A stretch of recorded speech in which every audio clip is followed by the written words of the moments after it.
Oh, boy. Okay, here we are. So, it's been a crazy week, and since I missed last week, I forgot to reset up this week's stream. So, sorry about that. Got to set up new stream, but here we are. Okay. You can probably tell my voice is weird. Not sure why. I was sick last week, and things have lingered. Apparently, I feel fine though. So, yeah. So if you are new here, or you're watching the replay, we're here every week. I might be moving the live streams to Sunday. We'll see. But it's 11:30 to 1:30 Los Angeles time. A lot of people are saying move it to Sunday on the recent polls. So I will probably have the next one on Sunday. Just keep that in mind. Now, we'll wait for some people to get in here. Recent comments. I have to make a response to Hai Yen today. That's not what I wanted. What am I doing? Okay. Steve, Sunday would be fine. Okay, good. Thanks for letting me know. Most people in the poll are saying Sundays. I don't know why I originally put it for Thursday, because I take Thursdays and Sundays off from my classes. And I think there was a reason I put it on Thursday instead of Sunday. But at this point in time, I'm like, well, the things I do on Sunday, I could just move to Thursday. So I'll just flip it. Okay, breathe out words, blah, blah, blah. Lots of good comments recently. Lots of people are excited for the mouth posture center of gravity lesson, which I'm editing right now. Hai Yen had a question, which I can answer here and cut out. That'll be the easiest way for me to make it. So where was that question from Hai Yen? Oh, yeah, it's not going to be under... ish. Okay. There we go. Where are we at? David is here. Cool to see so many shorts from you as well. Well, so many. I mean, there's a couple. It's more than zero, which is good. Yeah. I know I need to get back to like my regular shorts, but recently I've kind of been thinking, like I made a text post talking about confidence, and then I made a post talking about the mileage thing in the shorts. I'm kind of thinking, because sometimes I'll have like these random thoughts or whatever based on something from a class or just something I'm thinking about or whatever. And I figure, well, if it's relevant to you guys, why not either in text or video format, just throw it at you, and, it's good. So, yeah. So let me know if you guys have any questions. I'm going to go ahead and start answering a question from Hai Yen about consonant clusters. I was waiting to see if anybody else had any other questions, and nobody did, apparently. So I was going to make a little video responding to Hai Yen, and I'll just do that really quick here. So the question, Hai Yen wants me to confirm if the following are correct. So number one, let's see if this will paste well. A little messy, but so number one, I'm talking about Q, Kya, and Kwa in one word, or linking to the next word. K is pronounced as true K, which I don't like that, with a release. So the Q in kumquat, the K sound in occupation, and in thank you. The second part of the question, which I also have to bring up because it's directly relevant, this. So they also want to know if this is also true, that a consonant after a K in one word or linking to the next word, K, is pronounced as an unreleased K, like dark hair, backyard. There's another one. Did that not copy? Oh, okay. It was just two. So number one, as I said before, this true K, true T, whatever, like I hate those terms. They're not very useful. They're confusing, they're misleading. They work for some people, that's fine, but I don't use those terms. And then when it comes to like released K and unreleased K, okay. So unreleased would be held, like some sort of stop. It's either a held stop or a glottal stop. At least that's my understanding, because I don't know why it would be called unreleased if that's not the case. So in these words, right, we're ignoring the first K in kumquat. That's not the focus. It's that middle letter Q. So, okay, kumquat. Now, that second syllable is not stressed.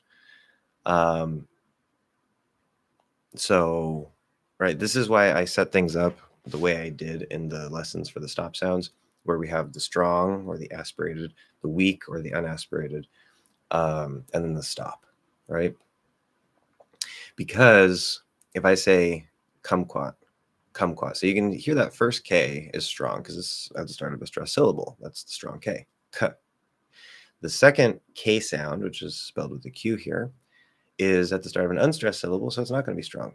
Quat, kumquat, quat. Okay. The second word, what's the stress? Occupation. So it's secondary stress, occupation, primary stress on pay. So that is a weak K. So it is released, yes, but it's a weak K, right? Occupation. The third one, so this is between words, okay? We have thank you. Okay, this is at the end of a word, so it could potentially stop if I say thank, but especially because there's that y after that, it can nicely sort of open up into. We're probably not going to say thank you, because that's harder to say, right? So remember, it's very contextual. It depends on what's after it. So thank you, thank you, thank you. So that again is a weak K, because if it's at the end and it links, it's just going to be weak. It's only strong or aspirated at the start of a stressed syllable. Okay, so that's fine. That I would say that is all true, right? It's the true K, it's released, whatever. Okay. In the second group, consonant K, a consonant after a K sound in one word or linking to the next word, the K is pronounced as unreleased K. Okay, so let's say if I don't release this, dark hair. I can do that, especially if I'm emphasizing the word dark, maybe. Like, oh, she has dark hair. But most likely that's not going to happen for two reasons. Number one, we can drop the H, right? H usually will disappear at the start if there's something that can link through it to the vowel. And so it's actually probably going to be dark hair. So it's going to sound like care with a weak K instead of a strong K.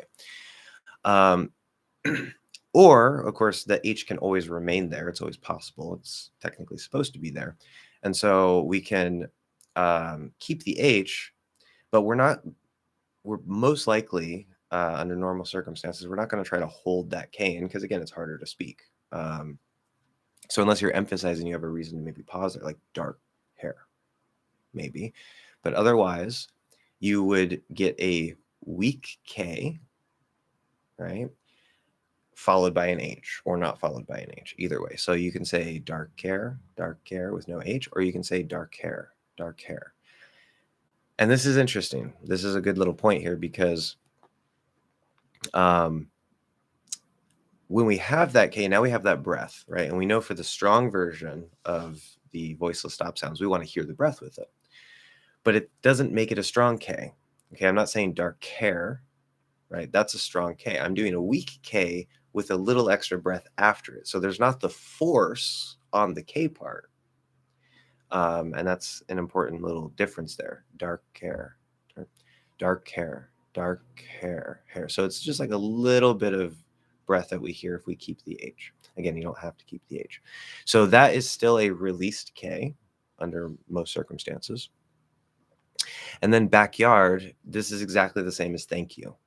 I don't see why this would be in a different group because we have a K sound followed by a Y. It's exactly the same as thank you. So we wouldn't say backyard. You can, it is possible. But most likely, again, because that K can nicely link into that Y or connect into that Y, back here. Most likely, we are going to just get a weak K there to push through into the Y. Okay, so that answers Haiyan's question. I will go ahead and cut this out and post it. So if you guys see that later, it's just because I told Haiyan that I would make a video response, and I figure I might as well do it while I'm here. So you can ignore that if you already have that information since you were already here. David, I just noticed when you said pull, it sounded a lot like pull. I've also heard another person pronounce soul with the high schwa the other day. She was born and raised on the West Coast. Well, I wasn't paying attention, so since I wasn't paying attention, I suppose it's possible. I wouldn't imagine that I would say it that way, and but I know you have good ears, so it's probably a case of being lazy. And also, as you can tell, my voice is still a little weird, so that might partly be why. But I'm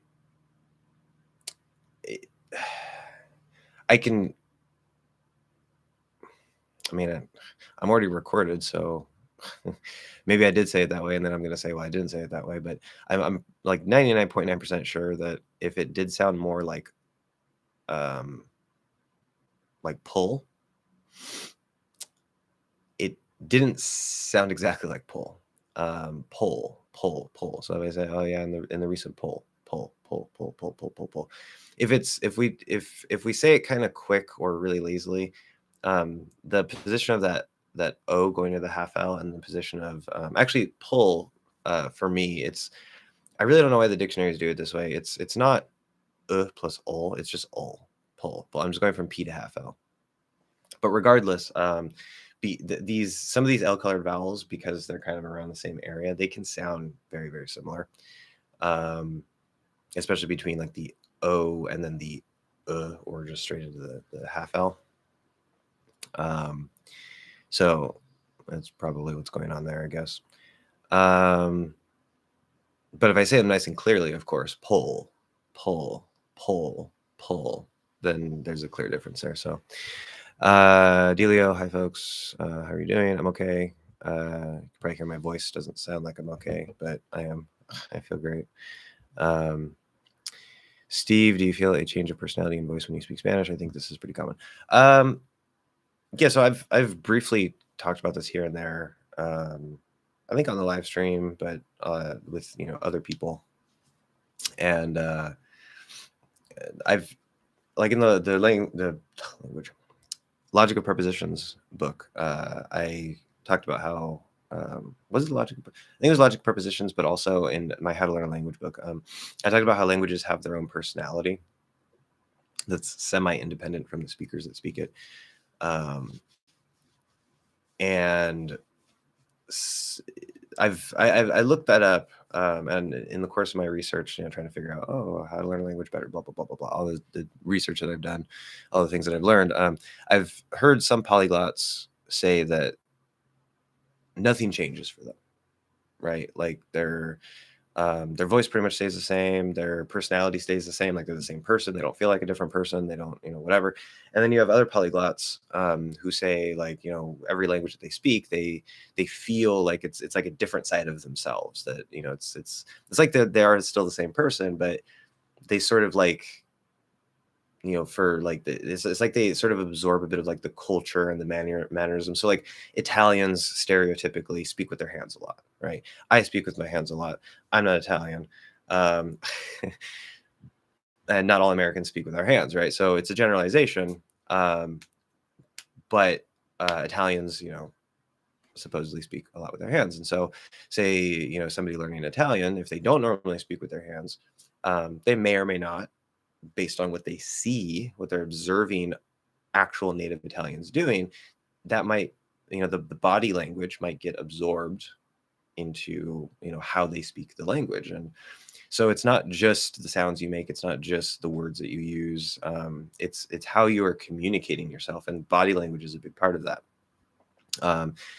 But then also just like, I think it was Benny Lewis, if I remember right. He said like when he speaks Spanish, it's like he has like it's still him, but it's like a Spanish version of him, kind of, in a way. It's and I don't know if I'm misquoting him there, but do I feel a change of personality or voice? Well, now that I've been playing a lot with Spanish mouth posture and trying to adjust, definitely a difference in the voice. It's not a huge difference. It's just because the tongue gets pushed forward a little bit. It pulls the throat up a little bit, which will raise my pitch very slightly. Of course, there's certain sounds that I make that I may not necessarily make in English, or may not make in the same way, like the L sound in Spanish. It has a very sort of distinct sound compared to the English L. And to me, that kind of like, it feels like physically and emotionally, it feels Spanish. If I say, like if I say angel in English, right, which that's a half L, but if I say angel, if I say ángel, ángel, just like doing that L, it just like, it makes me feel like a little different. So it's an interesting thing. I wouldn't say my personality completely changes. So I could become a completely different person, but I do feel, I guess, kind of Spanish in a way. And I don't mean Spanish from like Spain. I just mean like a Spanish speaker, I guess. But at some point in the future, I don't know if this will ever happen because I have so many other things that I want to do and that I need to do. At some point, I do want to write a book about the logic of Spanish prepositions. I'm not entirely sure if that's even possible because I'm not a native, but I'm pretty sure it's possible. It's just going to take some extra work and lots of feedback from natives and working with them. But if I can sort of work that out and get a much better feeling for the prepositions in Spanish, and kind of really like, because there's some things that like you learn, like depender de, which is literally of or from, is to depend, of or from in Spanish. Where in English we say depend on, and like that's a little tiny thing that you kind of learn early on, as you go. Oh, it uses the preposition de, but you add all that up and you start to feel underneath the surface how all the prepositions are operating, which I have a little bit of a feeling of that in Spanish based on just what I know. And it's kind of like, yeah, it's like I feel just like a little more like a Spanish speaker, a little more natural as a Spanish speaker, instead of kind of just like operating from an English network, right? Because if I were to say depende en eso, right, like literally it depends on that, and they wouldn't say en, right? They say de. And so that's coming from that English framework, where if I switch over to the Spanish framework and I really master that and feel that on a deep level, it's going to it's going to change the connections, how the connections are operating in the subconscious. And anyway, it's a big abstract topic. I'll leave that at that. But hello, Daniela. Welcome. Wendell. I still do have a little bit of a cough lingering, but how to fully not enunciate, enunciate. So there's no O. Announce has OU. That's ow. But enunciate is it's just like pronounce OU, but pronunciate, or we say pronunciation, is just an oo with instead of ow. Anyway, how to fully enunciate the words important, mountain, and carton. Do they have the T sound or the glottal T in their full enunciated versions? Okay, good question. Can important also have the soft D or the weak D? Okay. Good question. So I've mentioned this before for important and mountain. I actually have a short talking about the word important itself. Remember that English, which I think this is kind of true for a lot of languages in general, but particularly in American English and in English in general, where we have lots of reductions, we have things like the glottal T and like a full or an actual T sound, a T. There's a big range of what can happen. This applies inside words. This applies between words. Like we know if you have, say, like what and you next to each other, the T and the Y, you could say what you, say the T, not likely. You can say what you, stop the T, very common. You can say what you, blended into a CH, also very common. Not necessarily informal. Depends on if you're breaking the grammar or not. Like I say what you want instead of what do you want. That sounds more informal. But the fully enunciated version is going to have all of the sounds. Okay, a stopped T, whether held or glottal, is not a fully enunciated T. Now, when I say fully enunciated, right, remember there's the strong and the weak. Those are both enunciated T's. They're actual T sounds. But technically speaking, the strong T would be like the super clear enunciated version. Oh, yeah, I just realized enunciated is also spelled different. I didn't even catch that because announce and announce, the first part sounds the same. Completely missed that. It's E-N, not A-N-N. Anyway, aside from that, so when you say a word like important, okay, the fully enunciated version, you're going to say all of those T's, whether it's at the end, whether it's at the start of this syllable or that syllable, it doesn't matter. Important, important, okay? That would be fully enunciated for the whole word. Now, there's variation in there. You could say the first T and stop the second T. Important. Sorry, stopping both. Important. Important. It might come out that way. There's no problem with that. No problem with that. It's not formal, informal. It's just there's the fully enunciated version, and then there's this thing we can do with the T at the end called stopping it. That's possible. It might come out that way. Or we know in the case of, right, the T plus, this little syllable like in or un after it, we can usually do that glottal like important, mountain, carton. So in cases like this, of course, we can stop that middle T. And you can maybe do that and still pronounce the last T, important, important. It might come out that way. Perfectly fine. There's nothing wrong with it. Or, of course, because you have the T at the end, you can stop it. You have the special case of the T plus, this little vowel there to do the syllabic N after it. That allows us to stop the first T. So you can stop both T's. Important, important. Okay. So 3 ways to say the exact same word. And it actually, was that 3 ways?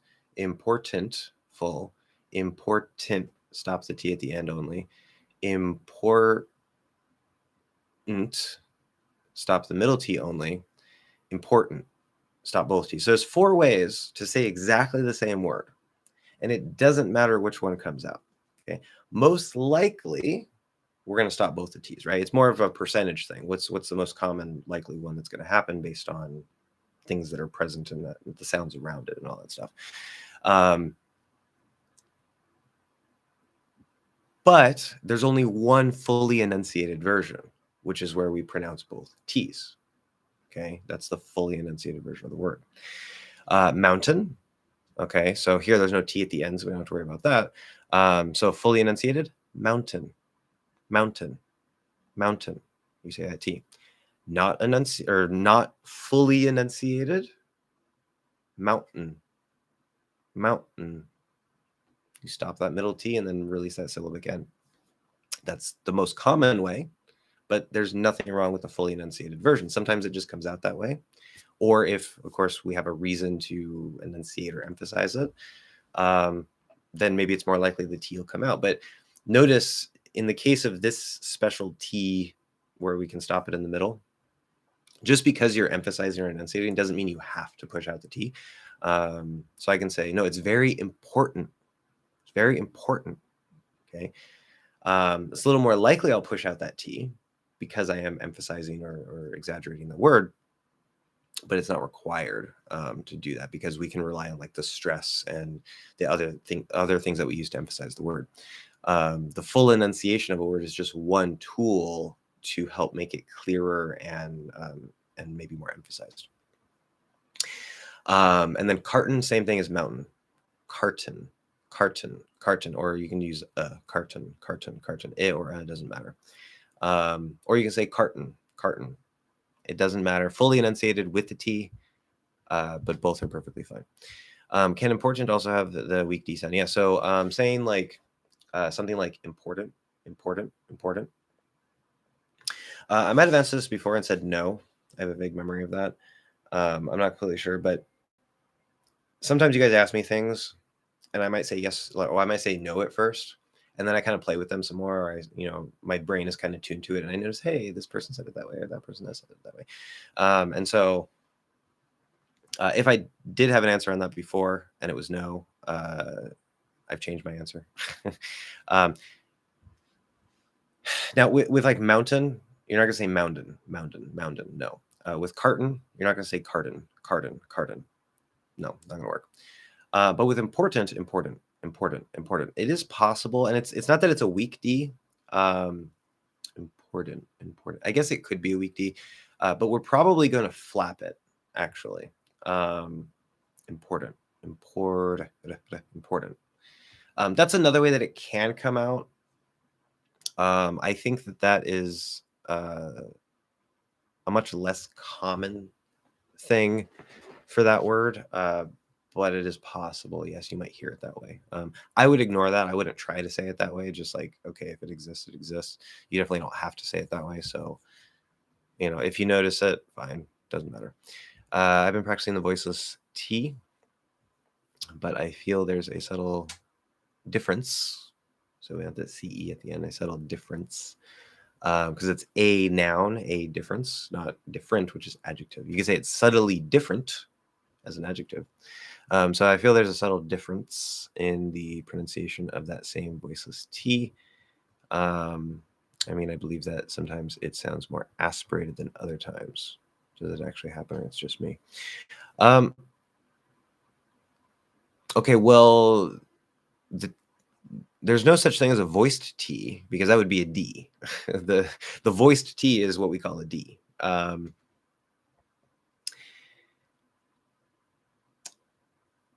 So I think maybe there's a little confusion about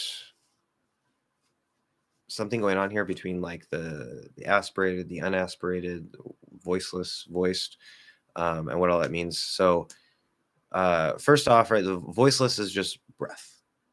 Voiced means that you add the vibration. So if we put our tongue here, we build up some pressure, we release, and we only use our breath, it comes out as what we would call a T sound. T. There's a strong version of that where we use more breath. T. There's a weak version where we use less breath. T. T. Okay, not no breath, just very little breath. Might sometimes be no breath, but it's supposed to have usually just a little bit of breath. So that's the strong, meaning aspirated, and the weak, meaning unaspirated. And just for your reference, so you don't get those confused. I use the term strong and weak because they're simpler and make more sense. You don't need to know some fancy term aspiration in order to understand that. But it's voiceless, right? Now, if I put my tongue in the same position, build up air, release exactly the same way, keep everything the same as I just did, except the only difference I do is I add my voice instead of just using breath. D. It's what we would call a D sound. And the difference between the strong and the weak D is a little harder to hear because of the voice. But if I do a nice, good, strong, aspirated D, D, D, D. If I do more of a weaker, unaspirated D, D, D, D. Right? And it's immediately going to be quieter because we're literally not pushing out with as much force. That's part of what makes the strong T and strong D strong is we're using more force, so it's also louder. Okay. So I don't think that probably doesn't quite answer your question yet, though. So I think what your question really is like you've been practicing the T, and sometimes it comes out stronger than other times. I guess that's maybe really the question. And it should, depending on if it's at the start of a stressed syllable or not. And we're going to ignore the stop here because we know that the T can also stop in certain places, certain cases. But if it's just a regular actual pronounced T sound, if it's at the start of a stressed syllable, it needs to be stronger, meaning aspirated. So time, attack, twist, take, attention. Okay, these are all strong aspirated T's. If you say, let's see here. Yeah, the weak ones are harder to think of examples for because the T is so affected by things around it. Like the S, the F, and the K can turn it into almost sounding like a weak D sound. But if I say, for example, if I say but, and I actually say the T at the end there, instead of stopping it, it would, it's supposed to be a weak T if you pronounce it. Depending on dynamics, if I really emphasize like, but, right, I could maybe make it strong, but usually it's not going to be this. If I just say but, right, that's like this little weak T if I don't stop it. So it depends on if it's at the start of a stressed syllable or not. We know that the T often turns into a flap D if it's at the start of an unstressed syllable and surrounded by two vowels. That happens throughout the language, very, very common.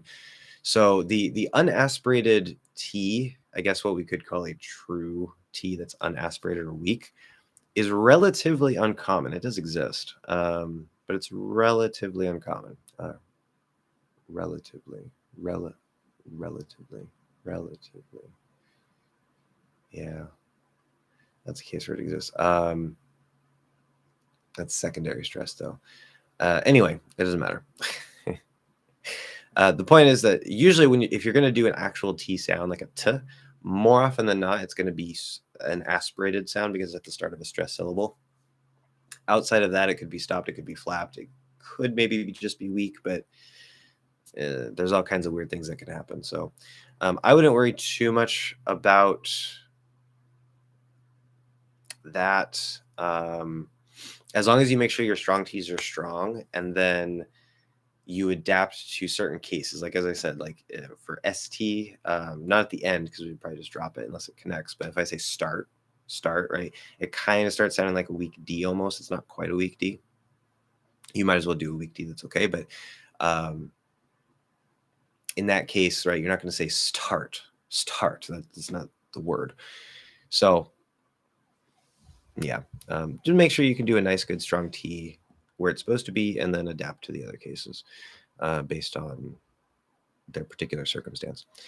I know it's a little complicated, but the T in English is complicated, especially in American English. It's a complicated sound. So, where was I? Okay. Just to confirm, is this sentence correct? The table's leg, the stone's calcium, not living object. Yeah, that's perfectly fine. It doesn't have to be a living object.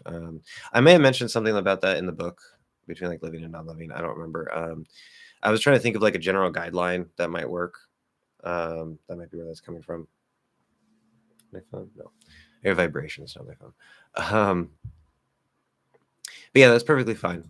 In fact, actually, for some cases, like the table's leg, you could say the table's leg, the leg of the table, or you can say the table leg. We can use it sort of like a compound noun, table leg. So there's actually three options there.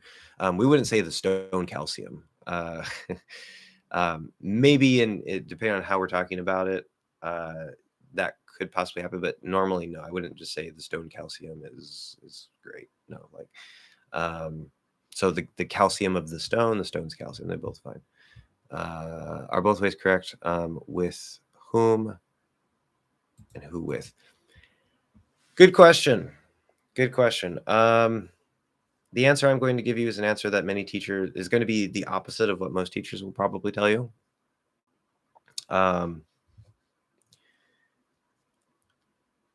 With whom is correct. but don't use it. Do not use it. I very, very strongly recommend. I mean, you can do whatever you want, but I very strongly recommend that you don't use it. If we're going by 100% technically accurate grammar according to rules that nobody uses anymore, but it's still officially part of the grammar, then yes, it is correct. But because almost nobody uses with whom, like almost nobody uses whom anymore. It doesn't matter with whom, for whom, from whom. You will hear it occasionally from some people, especially if they're very educated, but even a lot of very educated people don't use whom anymore. Okay. At least within American English. British English, I think it's a lot more common, but even there, I think it's kind of disappearing. If you use with whom, to the average person, even the average educated person, it will sound like you are intentionally trying to sound smart, which a lot of people don't like, especially Americans, because no offense to my compatriots, but many of us, including myself, I think, are not all that smart. Americans are pretty dumb. And so a lot of us, and that's not, I'm not saying like because we're dumb, we don't want you to sound smart. Like that's not exactly what I'm saying. I'm making a blanket statement here, but a lot of people, don't like if you try to like if you're playing around and you speak in a fancy way, which we usually will also add a British accent to it. So like, with whom are you going to the party? Just to play around, like, we might do that. But if you were to seriously say like, oh, with whom are you going to the party? Most people, they might give you a funny look. If they're nice, they'll probably just answer the question and pretend that they didn't notice it. Or they might actually be like, why are you saying whom? You're going to sound like you came from 200 years ago. Like that's the impression you'll give to most people. So my opinion, my perspective, well, I would say, although technically in the grammar books, it is the correct thing to say whom, in this case, with whom, I'm going to say that it's wrong because most people don't use it anymore. And you're just going to sound like you're 200 years old, or you're trying to be really smart to impress somebody. Don't use it. Don't use it. In today's modern American English, I would say that it's so uncommon that it's basically wrong. Who with, or even, you don't even have to put the with after. You could say with who. Just don't say whom. Don't add the M at the end, right? Very, very common, right? So like, oh, hey, do you want to go to the movies tonight? Oh, I'm already going. With who? Not with whom. With who? 99% of people will say with who. Or maybe who with. You can switch it around. It doesn't matter. But with who would probably be the standard, more common thing to say. So even though grammatically, most teachers will tell you technically it's incorrect, that is the normal way to speak. That is the effectively the correct way to speak. Because I don't care what some dusty old grammar book says from 200 years ago that nobody actually uses anymore. Even though, and this is one of the this is going to get me started. This is one of the dumbest things. And when I've said this before, but when I start talking more about grammar on the channel later, I'm going to be going on some rants. I'm going to try not to. I got to keep my information on topic, as on point as much as possible. I know, to keep it relevant and interesting and entertaining. But it's really hard for me not to rant on this because I don't understand why most teachers, especially American teachers, I don't understand why most of them teach you these rules that aren't even rules anymore. It's just not how people speak. The rules have changed. I don't care how people spoke 200 years ago. It's not how people speak anymore. Most people, right? Some people still do, because we would say, I don't want to be mean. This is probably a bit much, but they have a stick up their ass. And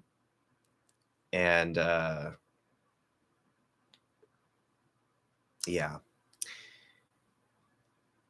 Don't use whom. Just never use whom. Okay. Again, you can do what you want. Do what you want. If you ask me, don't use whom. Enunciation. Welcome. Hi, Josh. NFL coaches cover their mouths when they talk to players. My question is, do people have the ability to read the lips of others when they're talking? If so, can you do that? Thanks. Yeah, lip reading is definitely 100% a thing. In fact, there are deaf people, no sign language, who some of them are very, very good at reading lips because not everybody knows sign language, right? So if you're a deaf person, especially if you've been deaf your entire life, you communicate with sign language. You can't hear, right? Or maybe you just can't hear well enough, but you can't really hear what somebody's saying, and they can't speak to you in sign language. So as a coping mechanism, you probably look at people's lips a lot, and you learn what they're saying based off of reading their lips. I've heard of cases where there's some deaf people that can pretty much like they can understand anything that you say just by reading your lips. And so, yes, definitely, that is a thing that exists. In fact, I had a student once who one of her biggest problems was that she actually used that, like it was unintentional at first, but because her listening wasn't that good early on, which nobody's is, right? You have to train your ears. She got into the habit of looking at people's lips to try to reinforce what she was hearing. And this created a bad habit where her eyes were helping to compensate, even after she was in the intermediate level when she started working with me. Her listening skills were still lower than they should be because her eyes were compensating by looking at people's lips. And if she didn't look at people's lips, it was harder for her to understand, right? So as long as she could see the lips, she could understand pretty well. But if she couldn't see the lips, her ears weren't enough. And so I told her, you have to stop looking at people's lips and focus on your ears. And that helped improve her listening ability. So don't fall into that trap. Can I read other people's lips? I haven't really put a lot of time into it. I would say kinda. Like if you were to really test me, I probably wouldn't do the best, but I mean, I can read lips to some extent, kind of, sort of. And I think, I mean, I would assume this is true in all languages, but like you see in movies or TV shows where like the people need to be quiet, right? They need to, like, because maybe there's like zombies or some enemy around the corner or something, whatever, and so they they mouth. We say, instead of speaking, they mouth the words, and so they'll say, like, if they want to say like follow me, they'll say, or like, right, and so they really go into that fully enunciated, exaggerated like way of forming the sounds. Because if I just say follow me, follow me, follow me, so you don't really have to see my tongue or anything, you can understand. But if I don't make any sound, you don't know what I'm saying, right? So if I say, right, you can see, okay, I see the lip, oh, no sound. See, it's not that hard to read. At least when it's slow and intentional like that. So I think everybody has a little bit of ability to do that, but if somebody's speaking really, really fast and normally, like I am right now, the average person would have difficulty. Yeah. And I would probably have difficulty too. English is a meme. Random characters. Keep reading. You even stream. Well, oh, yeah, I stream every week. Come on, I'm here. Which, by the way, because I know I mentioned this at the beginning, but we have some more people here now. So I want as many people who come to be aware as possible, because this is going to change. I recently posted a poll. I guess it did sound a little bit like poll, but it's an O. Poll asking if you guys want me to keep the live stream on Thursday or move it to Sunday. Some people said Thursday. Most people are saying Sunday. So most likely, in fact, I'll just go ahead and say right now, yes, I'm going to move the stream starting next week to Sunday. And I'm going to move the things I do on Sunday over to Thursday. Actually, hold on.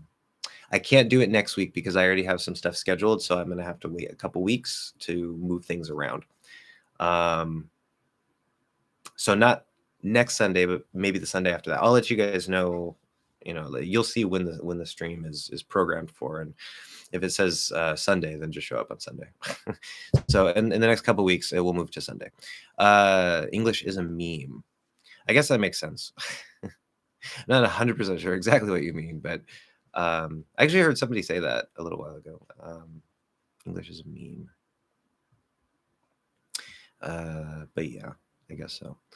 A subtle difference. Yes, very good. I think they might be trying not to spit on them, especially amidst the pandemic. Oh, yeah, no. So the reason why NFL coaches cover their mouths is exactly for what Anua was asking. They don't want like the player from the other team or the other coach or whatever to somehow like read their lips or whatever. At least that's what I assume. It's something that goes way back. It's like way before the pandemic. So it does happen when a T is preceded before. Wait, yes. So by an S. Sometimes I get confused with some words. When T is preceded by S, it's not aspirated. Stove, still, stool. Yes. Then it depends on whether the syllable receives primary stress or not. That's a good point, yes. But the S still does have that special dulling effect that makes it sound kind of like a D, because if I say, for example, totality, which is funny because it has a weak D, a strong D, and a flap D all in the same word. The last D, of course, is the flapped one. The middle one, which is the stress syllable, that's the strong one. But then the first syllable, because it doesn't have anything before it, well, it's partially why, anyway. It's just a little weak T, right? So totality. So that one is at the start of an unstressed syllable. It's not aspirated, but it still sounds like a very clear T. It doesn't really sound at all like a D. So the S, the F, and the K and the P. Again, as long as there's something after it. If it's just at the end of the word, it doesn't do this, but it will have a special dulling effect that makes it sound a little bit like a D instead of a T. It can also be dropped entirely. International, yes. Winner, yes. That's also true. T in the beginning of a stressed syllable or word with air and otherwise not, or a range. What? I don't get that. Not or a range. With air and otherwise not. Okay, those are connected. T in the beginning of a stressed syllable word with air and otherwise not, or a range. And I don't know exactly what that's referring to there, but what rig you got in the background?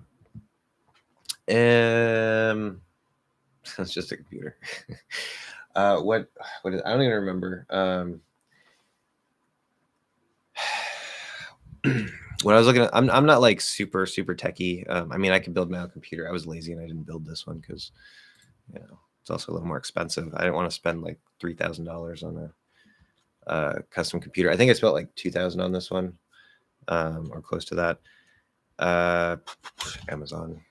I have to look it up in my history. But the I do know it has, what is it? It's a GeForce RTX. I forget the number on there, if there's a number. But you can see that in the graphics card. Really good graphics card. I wanted this computer to help edit videos more easily, and it's so much faster. So much faster. I'm trying to remember the name of the company because it's some off-brand, which is probably a mistake, but it's something Archangel or something. I don't even remember. Anyway, it doesn't matter. I'm not going to waste a bunch of time on that, but it's solid enough. It works, gets the job done. I haven't had too many problems with it. So, yeah.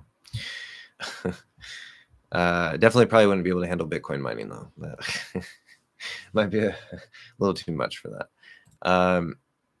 T before N is either said or not. That's it. Depends on a person or an instance. T before N. See, that's a very broad general statement. So let's say if I say Now we know there's the NT plus vowel rule where the T will usually disappear. Fully enunciated, the T would be there, but the T will usually disappear. And that can happen between, it's a linking rule between words, but it can also often happen inside words. But if you have T before an N, I'm going to say but not, but not, but not. I could drop it completely. I could stop it. I could say but not. But it just sounds clearer. I'm trying to think inside of a word as an example.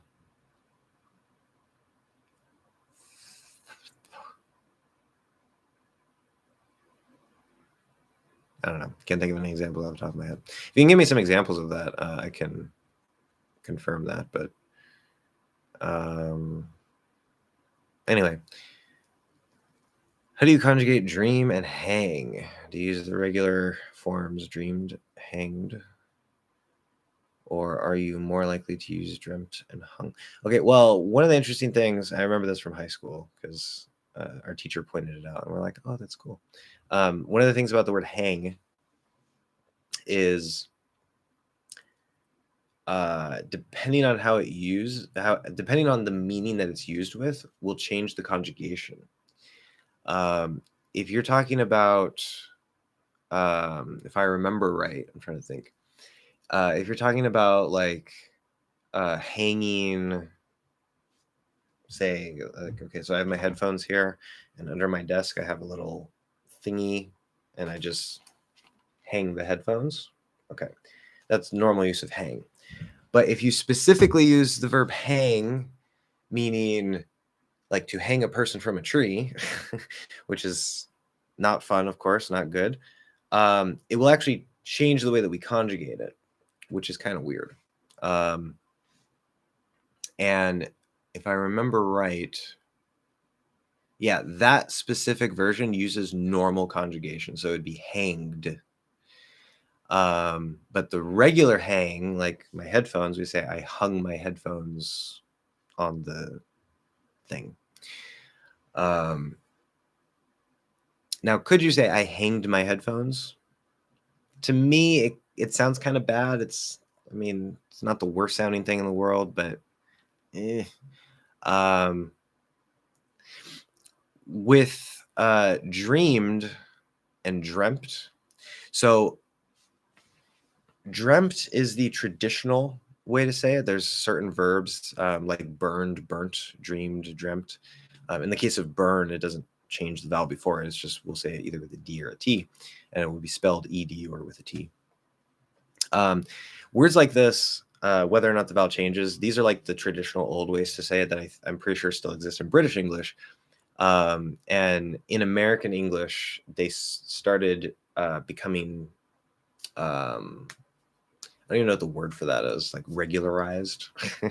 Because we know that many verbs over time have started to, they've changed, or they're in the process of changing into like a more regular pattern that fits the regular conjugation of most verbs. And so dreamt would be like an irregular conjugation that many people still use, even in American English. And dreamed is one that at this point, at least to me, sounds very normal, sounds very solid. It's the conjugation pattern has essentially moved over, but dreamt is still around. Me personally, between dreamed and dreamt, it kind of is whichever one comes out. I think usually I use dreamed, but if I want to have a sound, like especially if like I'm writing a poem or something, and I want it to sound like have a little bit of a certain effect to it, maybe it makes it sound a little old timey, or makes it sound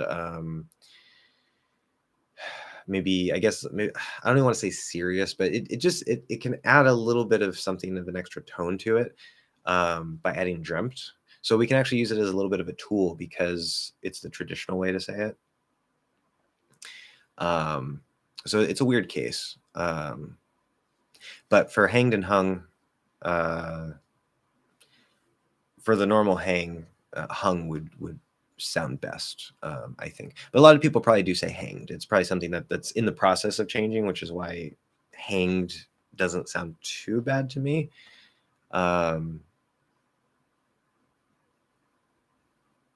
But I would recommend hung because it does sound better. But if you hear a lot of people saying hanged and you want to use it, go ahead. I heard both, yeah. Every time I try to scroll a little bit, YouTube takes me back to the bottom.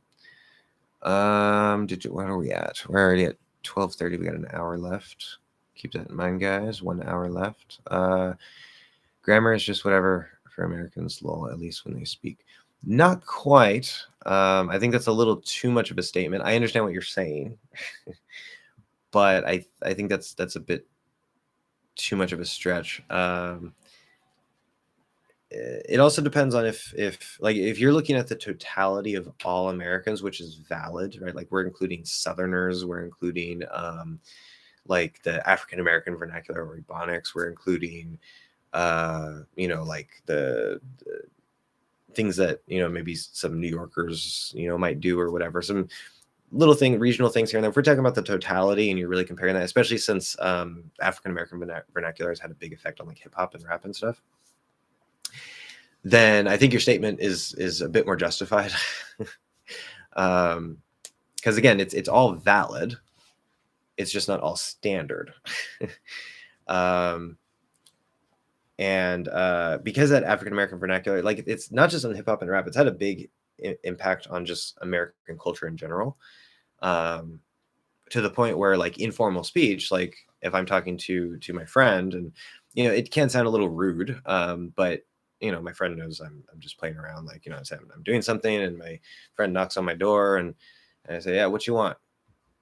Right? Like that's broken grammar. That sounds like it's you might hear that like in a hip hop song or something. It's supposed to be like, what do you want?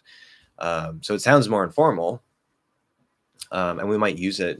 The average American speaker who doesn't normally speak that way might use that informally. But that's not necessarily like the normal standard way that we speak all the time. And so anyway, just listen to it more or get advanced. See, that's really funny. I want to mention that really quick because the Spanish mouth posture is it's really started to have an effect with the things I was doing. I've kind of taken a break from it, but notice that when I was thinking, I said and I've said before, which I'm also going to be talking about in this lesson I'm making, the thinking sound, or the general most common thinking sound in American English is right, which we know. But I said Why did I say It's because the next thing that Random says at Daniela, and I know Daniela speaks Spanish, and so I was thinking for a second, and I saw Daniela, and my brain went to Spanish mode, and I did instead of interesting little effect there. But okay, so just listen to it more or get advanced. Depends on your goals, by the way, since I don't know what to recommend. Yeah, okay, so what was the last thing Daniela said? Oh yeah, that the difference between the T's and stuff, yeah.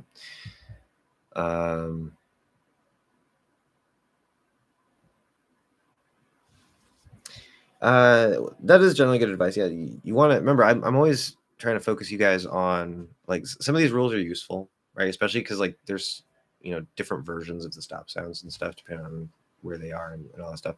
And so some of that can be useful, but you always want to focus on your ears. I tell you that all the time, right? Listen to real speech, right? And you're going to have some questions. You're like, oh, I noticed this, I noticed that, like, what's going on? That's fine. But always focus on your ears. Listen to real speech. Don't lock yourself into this academic, like, oh, I'm going to watch these lessons, or, these videos, or I'm going to take some classes. Like, classes can help you to an extent, depending on how good the teacher is and what type of approach that they have. If it's very grammar heavy, it's not going to be all that great. But you don't want to just take classes. You don't want to just watch my videos, or anybody's videos. You can sit here and watch, every video from every English teacher on YouTube, and it's going to improve. I mean, you'll get improved listening from just watching all that content, but the content itself is not actually going to improve your listening necessarily, unless it's like minimal pairs or things like that. So you need to focus on like, okay, how do people speak? Pay attention. Look at their lips. Look at their mouth. Listen to the sounds. that they're making. And you're going to find, like, I know Finn asks a lot of questions about, like, hey, there's this little thing and that little thing. Is this possible? Is that possible? And you're going to find all kinds of little cracks and like weird things that happen that we don't notice happen in speech because our ears don't make a difference between this and that. But if you listen really closely, you'll notice there's a little difference between this and that, and it doesn't matter. Or it's something maybe in fast speech that could sort of break what normally happens. So those are, and I'm talking really fast speech. So those are considerations, but in general, just listen, pay attention to actual real speech, not this controlled learning environment. Go out and listen.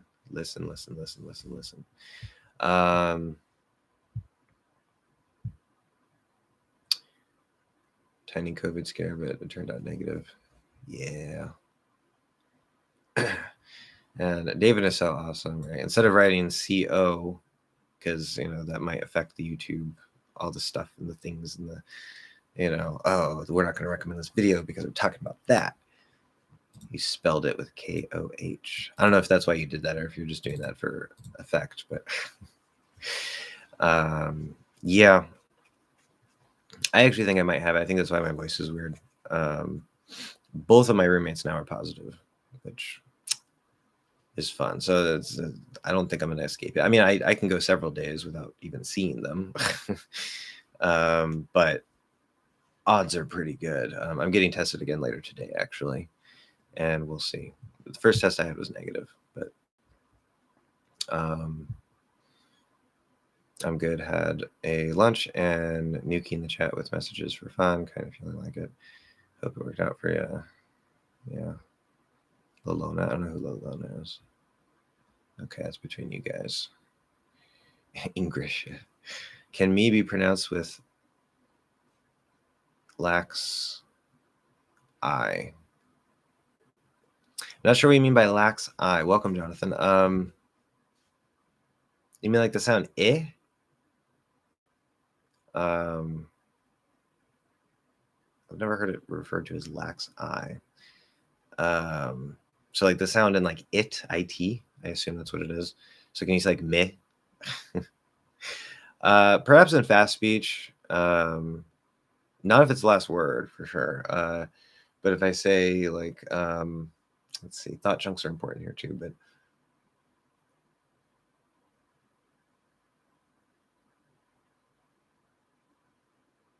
so if I say like, he gave it to me and left, he gave it to me and left. He gave it to me and left. He gave it to me and left. He gave it to me and left. Possibly, if you're getting really lazy and speaking fast enough, it could become but it's not supposed to. I would not try to say it that way because definitely, like if you say meh, clearly, it's not the right word. Like people are gonna be like, "What are you talking about?" So this is an example, especially in faster speech, of something that can possibly happen, but you should ignore it. You should completely ignore it. It's not going to help you in any way.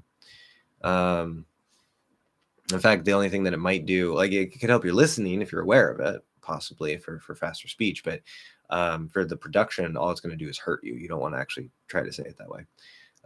See, things like that will, especially as we speak faster and faster, things like that might naturally happen. They can come out that way because we're getting lazier, because we're getting faster.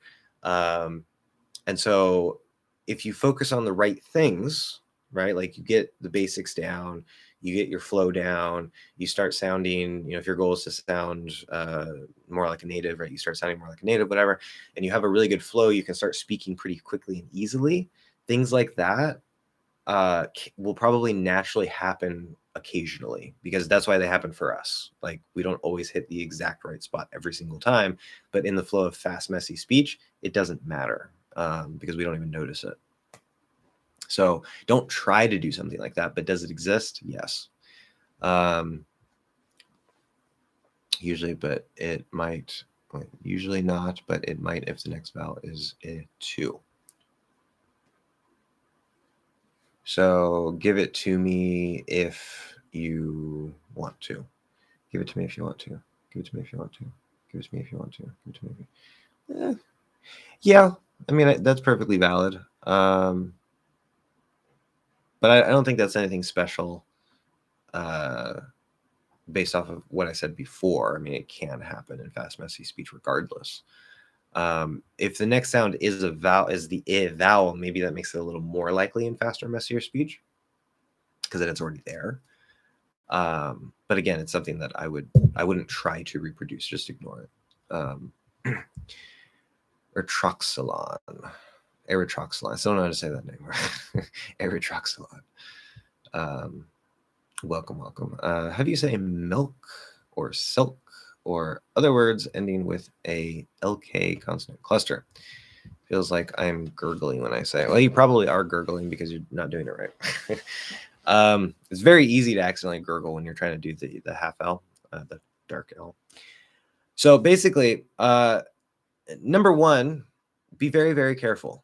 Be very, very careful because there's the LK consonant sound cluster. I talked about this in my cluster video. There's a difference between the spelling and the sound. There's the LK consonant sound cluster, and then there's the LK written combination where the L is usually silent. Okay, so for example, in walk, so if you have like ALK, or even like ALM, calm, right? Calm, palm, walk, talk, stock. Okay, some people will say the L. It's technically okay, but most Americans have dropped that L, and you don't want to say any kind of L. It's just like ah to k, right? So be careful. Just because you see LK doesn't mean you're going to do this necessarily. But which, by the way, if people say like walk, it wouldn't be walk. That's completely wrong. Walk. Okay, in words like walk and talk, you don't want to do that at all. I'm trying to think. Like, okay, calm. You can say calm with an L, and that's fine. Walk and talk, you definitely don't want to do that. I'd be surprised if an American did that. What am I trying to think of? Maybe it's not with the LK. I'm thinking of the LM, where it sounds okay if you say it. Yeah, palm. Yeah, with the LK, the ALK, you don't want to say the L at all. Okay, anyway, with milk, silk, ilk is a word by itself, not a common word. Can't think of any other ones, but how do you pronounce it? Very easily. Right, it says the native. So we know that this is I, like an it. Okay, so that's the first part. Remember, it's the process is simple. Getting it to happen isn't necessarily simple, but the process is simple. So we have the first sound. What's the first sound? I. Okay. Now, of course, that's already a difficult sound for many people, so make sure you do the I first. Okay. Then we have the ul, and it's not l. That's the full L. It's ul. Now, can you say milk, silk with a full L? Yes. It sounds really over enunciated in most cases. So you don't want to do that. You want to do that half L, dark L, as most people call it, using the back of the tongue, which is a little harder to do, but that's going to sound most natural. So we go from I to ul because it's an L colored I, ul. So make sure you can do the I, make sure you can do the ul. If you can't do one of those, that's your problem. Once you can do both of those, you need to focus on the transition between the two. So we say, okay, if I go ill, go slow, right? Slow it down, especially if you listen to a recording. Okay, like you can, ideally you want to have somebody recording like where somebody said milk, like slowly, or you can go into Audacity or some other audio editing tool and slow it down. It will start chopping the audio a little bit, but it's okay. You can still work with it. And repeat it, right? Or try to shadow over and really try to hear, okay, am I transitioning right? Right. And there's not necessarily, as I said, we're not always pinpoint exact. It's, it's a rough line, but it's very easy to maybe go too far back and say like ill, right? Your half L is not in the right place. You're going too far. So, let me say something else with that, but get the pieces, get the transition, and then you just add a K to the end of it, right? So that's another part. Can you go from ul, that half L, into k, which you just bring the tongue up, right? But maybe you have some difficulty with that transition. Make sure you can do that too, okay? The hardest part is the I to the ul. and then you put it together, right? I, ul, k, il, ulk, ulk, ilk, ilk, ilk. You put an M in front of it, milk. Put an S in front of it, silk. And you might have a problem going from that S up here into the I and then doing that. And so now you have to practice your S to your I, because maybe when you release the S, it goes down into E and you say selk or something. So it's always possible that maybe you can say a sound by itself perfectly, but going from this sound to that sound throws you off. And so you have to practice that particular transition. Now, there is one really, really useful bonus thing I'm going to say here, which is the lesson that I'm making right now about the mouth posture and the center of gravity, which, by the way, is not an exact science.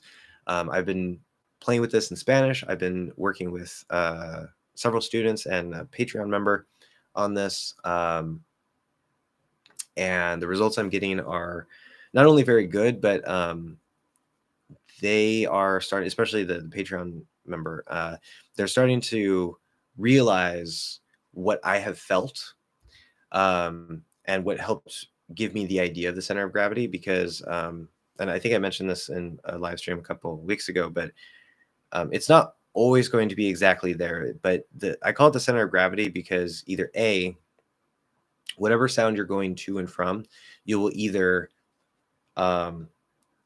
hit that schwa in between the two sounds, the a nice clear not a reduced, like fully relaxed like the actual, like a clear still a true schwa. It's not the upside down V, like a nice good clear open okay, that's the center of gravity. So you will always either hit that, you'll be somewhere around it, because sometimes the ball in the mouth will sort of shift a little bit, and that's fine. It can get a little out of place, but it's going to be tied to here.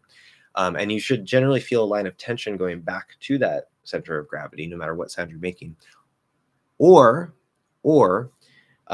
think of it like a black hole or a star, right? The gravity sort of pulls things into it. So even if the meteor doesn't crash into the sun, right? There's a meteor coming, it gets affected by the sun, it turns, right, by the sun's gravity. So even if you're either going to pass through that center of gravity, get around somewhere around the center of gravity if it's shifted a little bit, or you're going to sort of get close to it as you're moving from sound to sound. And that just kind of depends on what you're doing. And if you're speaking more quickly, your jaw is going to be a little bit more closed relatively, but it still needs to be, for the most part, pretty open. We need lots of space in American English. So the speed will affect it. We're not too worried about that. Definitely don't worry about that right now, but the speed will affect it.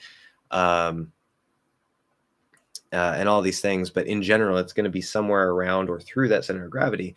And so you can use that as a general guideline tool. Again, it's not an exact science, but you can use it as a general guideline tool where you say, okay, so if I'm doing I, and it's really, really, really subtle. You have to become very aware of your tongue. But if I pay very close attention, if I say I, which is a couple different shapes and ways you could do I, but if I do I can kind of feel this very, very light line of tension kind of going back to that middle, even though the sound is here. That's where the sound is. That's where most of the tension is. I can feel this little light, very light line of tension there. And then if I go to ul, okay, well, it sort of feels like I have the schwa that's being like, it's almost like the schwa is being pushed into the back of the tongue. With that, remember the ul, the back of the tongue doesn't really push back, right? It's going to bunch up a little bit, and so it can kind of maybe take up a little extra space there, but it's kind of like the schwa is just being, the is being pushed into the back of the tongue, and you get ul.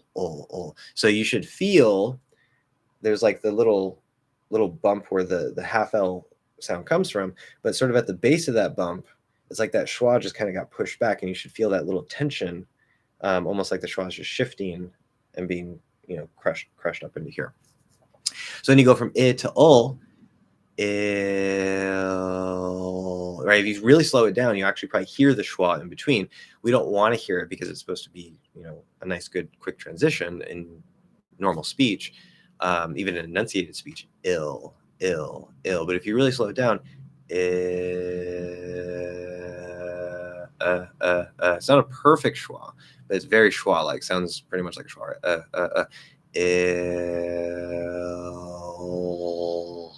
I pushed it a little too far back there because I'm trying to exaggerate, but ill. And so again, you're not necessarily trying to like if I say d and e, I'm not going to go d-e, right? That's you're not always going to hit right into the schwa, but there's always going to be some sort of line of tension or somewhere around that center of gravity. So try adding that and see if it helps. But regardless of whether you use that or not, get the first sound, get the second sound, get the transition between them. That's the basic technique. Okay. Ali, welcome. Yes, hello. Random characters. M-S-I-O-K. Oh, I see.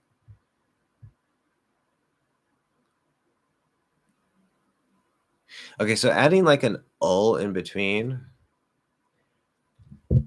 as a form of exaggeration, I would say it's okay. Like if I say like get the milk, and really hitting that schwa in between like very clearly. Yeah, but if I were to say milk, I wouldn't say milk. I mean, I guess it could go there if it's fast enough. It still kind of sounds kind of blended, but yeah, I wouldn't think of it that way. Especially because that can cause extra confusion. Like you're trying to say a nice good in between. Plus the way that I teach the dark vowel, or that what I call the half L vowel, because it is basically a vowel. There is no L colored schwa. So you're never going to say ul. It does exist, right? There are speakers who use it, but it's not required to sound natural or neutral. You can just go straight into ul. It's like people. I'm just going P straight into that half L. So same thing with milk. You don't have to do like I, ul, k. It's just I, ul. Yeah. You just put it together. But yes, technically correct, random. Hang in there, not much progress at the moment, but that's fine. Just trying to enjoy the language and not realize it too much. Too much, yeah. Hi, teacher. How are you? Welcome, Shun. Pretty good. Might not sound pretty good, but I feel fine. So how can I adapt that strong T to the weak one? Thanks to both of you responding to my doubt and giving me your suggestion. Yeah, so I don't know if that's the right question to ask.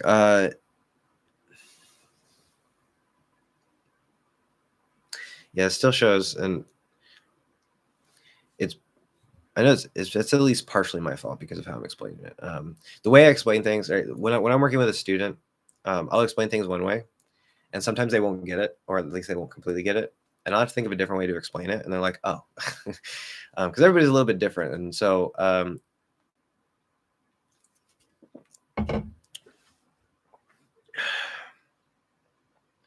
the thing that makes the strong T strong, or the aspirated T strong, right, is the force. Okay, like literally strength, force, right? If you're strong and you can push really hard, you can produce a lot of force. If you're weak and you can't push very hard, you can't produce a lot of force. Okay, the strong aspirated T, the reason why it's aspirated, right, why that we hear that strong that breath come out, is because of the force. Okay, now you don't want to overdo that, of course. You don't want to say time. Okay, there's an upper limit, but there's more force behind it. Okay, the weak one, again, the weak T as an actual T is relatively uncommon. It'll usually flap, or it'll stop, or it'll be dulled in some way by like the S or the K or whatever it is.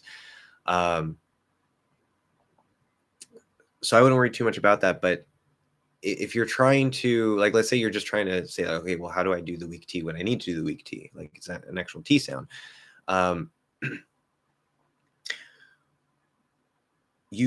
by definition, if the strong T, if the aspirated T is created by physically doing this and pushing out with more force, if you want to do the weak one, you do exactly the same thing, but you use less force. That's all it is. It's literally that simple. Now, you do have to kind of control your breath a bit. This is one of the hard parts about the stop sounds because like Spanish speakers, in Spanish, you don't use breath as much as English speakers, or at least as American English speakers do. And this is a subtle thing I didn't notice until like 6 months ago, but it's an important part of it. And so you want to get your general breath good first, right? The breath through the stop sounds, because the strong one uses a little more, the weak one uses a little less.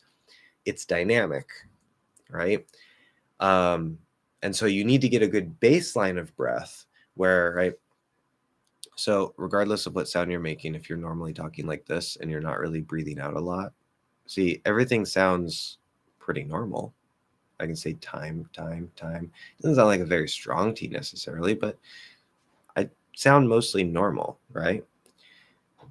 But I'm not really letting a lot of breath come out. There is some breath, of course. I'm not using no breath at all.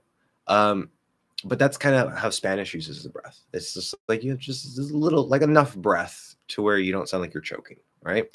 In American English, we use just a little bit more breath through the entire speech, right? Generally through the entire speech. So instead of talking like this, right, which again sounds pretty okay, if I'm now talking a little bit more like this, and I'm kind of letting that breath come out just a little bit more, it's kind of hard to notice a bit, but you'll notice immediately I kind of become a little bit clearer because there's more breath coming out. And I lost my thought there. Yeah, don't overdo it, of course. Don't push out too much breath. But once you get that basic breath, right, and you kind of start sounding maybe a little more clearer, you don't sound so restricted, kind of like you're stuck in your throat a little bit. Then you go, okay, let me try to separate out the difference between the strong T and the weak T. So the strong T is going to push out a little, when this is also for the P and the K, it's going to push out a little bit more air than the normal flow. And the weak T is going to push out maybe a little less air than the normal flow, or it'll be within the normal flow. So like in Spanish, right, you're used to doing the T here. It's a dental T, right? And you don't need a lot of breath to do that. Now, if I use English breath and I do a dental T, see, you can hear that extra breath. Or if I say right, that sounds just not as breathy, right? It's not being pushed out as much. So not only do you have to get used to that new position, but you have to get used to first using general more breath just throughout your speech, and then practice the strong T by using a little tiny extra breath on top of that. And then for the weak T, just don't use that extra breath. Okay, if that makes sense, right? So first add more breath to your speech. Then for the T, P, and K that are strong, add a little extra breath on top of that. But for the weak T, P, and K, don't add extra breath. Okay, so you need to bring your breath up here first, and then the strong ones are sort of special. They stand out, right? So hopefully that framework can kind of help you figure out how to do that. Shintra, may I ask you something? Well, of course, that's what we're here for. A very formal sounding question, though, by the way. We do use may, of course. We tend to use may if we want to sound really polite, really polite. Nothing wrong with it, but it does sound very, very polite. So if that's your intention, perfectly fine. Would I sound natural if I drop the D when it's after an N? Like in second of all, will you sound natural? Absolutely, yes. Does it always work? Not necessarily. I can't think of examples off the top of my head because I always forget to write them down, and can't think of things on the spot very well. But this is actually an extension of the NT plus vowel rule. NT plus vowel, the T, I would say, always drops.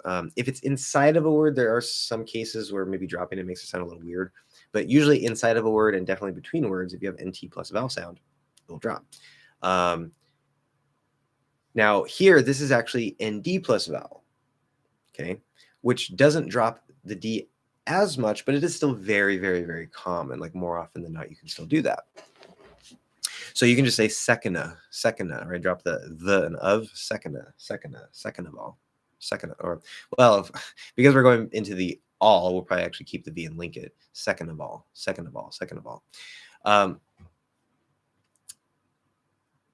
No problem. Now, if there's not a vowel after it, can you still do that? Possibly. Let me see here.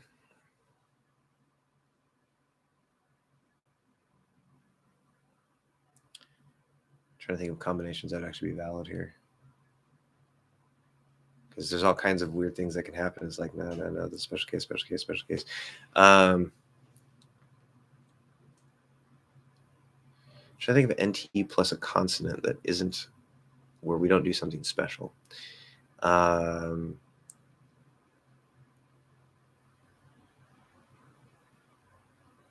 Want red. Let's say red. Want red. I want red. Want red. Yeah, I think generally the NT, you can generally, you can always push out the T to enunciate in any case, just to make it sound a little clearer. But I think the NT, you can generally just drop the T. For the ND, even if, like if I say want red NT, right? I could say, like, if I say I want red candy. I don't know. I want red candy. I can kind of just drop that T, and it's a little less clear. It's a little messier, but there's no problem with it. As long as I'm not, speaking slow and clear. If I say I want red candy, now the T kind of needs to be there. But with the ND, if there's not a vowel after it, probably the same thing. But again, there's all kinds of cases, like, because when I was trying to think of NT plus not a vowel, right? So if I say like NT plus M, I want more. We're going to actually shift into the M instead of the N, stop it there. So that's actually a stop P. Or you don't even have to stop at all. You can just release the M. I want more. So that's one case. Or if I say want, I don't know, penny. I want pennies, right? Like coins. I want pennies. Okay. I can say I want pennies. Again, we shift into the P because, and that's a shifting rule. So there's all kinds of specific cases of what could happen, but yeah, just generally you could probably drop the D in the ND ending. What if it's in the middle of a word? Okay, finding. Yeah, so if I say like finding, I'm finding a lot of things. Sounds okay. You can drop the D. We're probably going to keep the D there more often, but there's nothing wrong with dropping it. Sounds okay. So again, there are some cases where maybe it'll sound a little bit weird. I can't think of any, but as a general rule, yeah, go ahead and just drop the D in ND. Go on Farvo or get a recording of a native and play with words like tut, toot, tonight, tart, etc. Yeah, that's also good. Right, I mentioned that before, having some sort of reference recording, shadowing it, repeating after it, recording yourself doing that, right, where you can hear the thing that you're repeating after and yourself. That's a really good tool, because you might think that you sound good, and then you listen to yourself and you're like, oh, that wasn't as good as I thought, because your brain is using some resources to produce it. And then if you actually record yourself and now you're listening, all your resources on your ears, and you can hear yourself better. But yeah, that's a good basic technique. Natural depends on speed. Slow articulated is going to be with D. Faster, no D. As a general guideline, yes, very good. Random.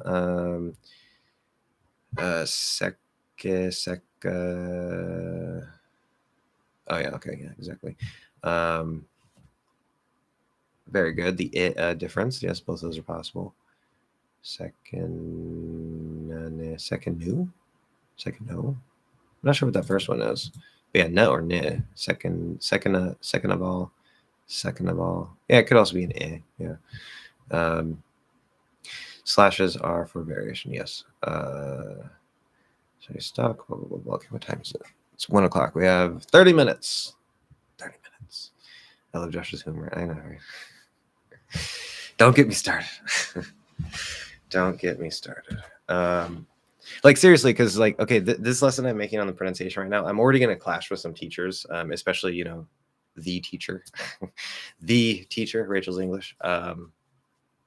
I mean, you got to give respect respect is due. She's the YouTube English teacher.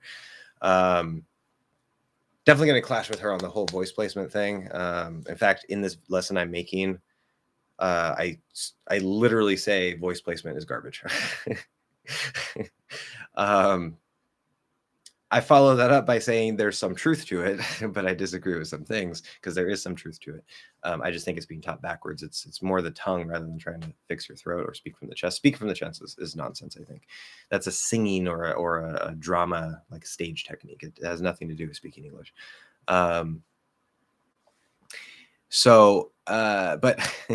when it comes to some of these grammar things, I will relentlessly just like, I mean, I'm not going to go out and attack any particular person, but like my goal with some of these grammar points, like whom, like I will just tear down the walls and be like, any teacher that tells you to use whom, you should not listen to that teacher, basically. Like, that's how strongly I feel about this. It's just ridiculous. I don't care, you know, who gets offended, what teacher gets offended by me, you know, saying this or that about certain grammar points, because I'm teaching you guys real English. I don't care what the grammar books say. And I'm not even teaching you wrong English. I'm not teaching you informal English. You know, informal things come up sometimes, but I'm teaching you English, American English as it is spoken, right? And if it's something that is technically grammatically wrong, or it's something that sounds more informal because it's broken grammar, I'll tell you guys that. But most of the things that, well, not most of the things, some of the things that the grammar books tell you are not correct anymore. They're not correct anymore. And yet they're still being taught that way for some stupid reason. So anyway, I usually had a dead end instead of, see, all you had to do, David, was mention the whom ran. I went right back into it.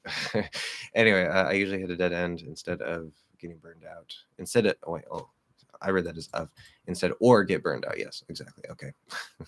Two completely different sentences. Okay, that's part of their conversation, I think.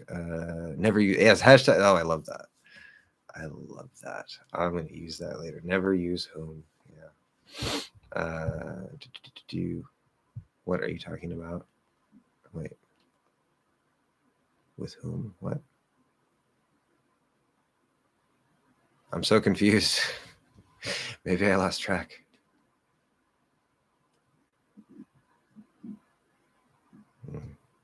Okay, I'm lost there. I know that feeling. It can get overwhelming. I've been a lip reader. Yeah, been a lip reader. Supposed to be an ER there for people who don't know. This is actually a good random example of adapting spelling to the intended way that the person is pronouncing it, so that the reader knows, since I can't hear him or her, random characters, it's not male or female, it's just random, right? Since I can't hear, right, you can put the A at the end, and of course we would, when we see an A at the end, we most commonly want to make that into a schwa sound, which is sort of a more informal sounding way to say which that's a whole other story.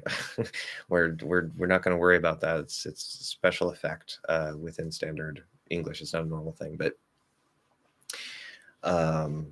yeah, anyway, so we can adapt spelling to show how we want something to sound, but within certain limitations. You can't just randomly change it to whatever you want necessarily. So yeah, I've been a lip reader too for a long time, but that's more for fun than using it as a median. I think medium might be better. Median. Pretty sure it's supposed to be medium. Could be wrong. Isn't it median like a halfway point? I don't know. As long as I'm getting IDGAF, very good acronym. Yeah. For those of you who don't know, I will not explain that. You can go look it up online.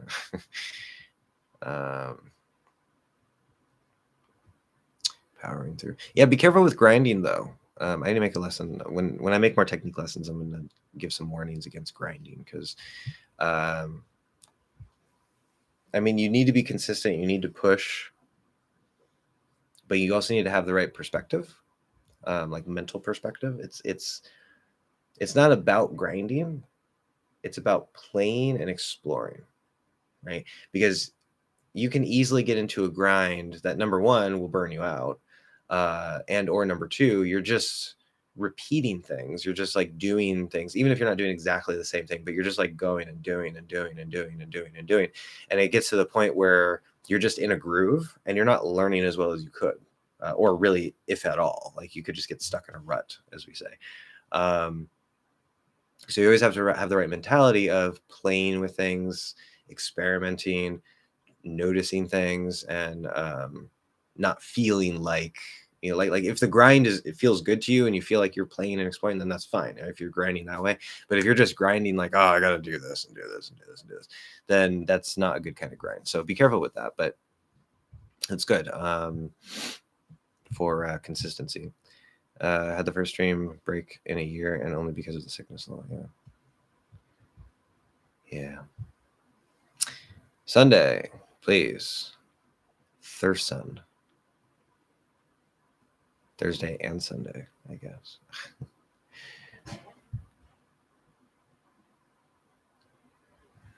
Yeah, I'll allow that. I see why YouTube would would catch that one. No problem. Yes. Okay. So Sunday, yeah, for the live streams, online pre-built scams and thermal throttling out of the box. I'm gamer next to too hard. I'm shut up. I think so. Yeah.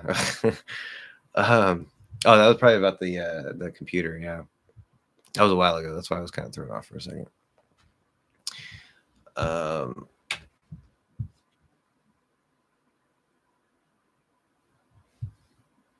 I hung up on him. I hanged it up on the wall. I hung it up on the wall. Sounds much better.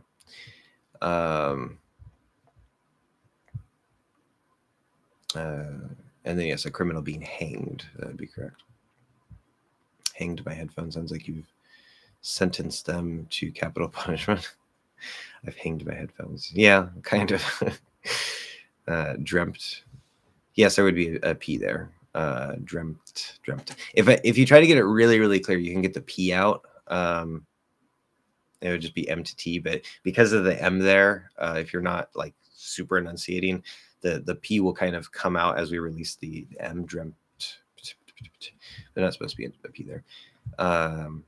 You're describing how I talk with most people, but yeah, it's a fact that you won't use it on certain sits.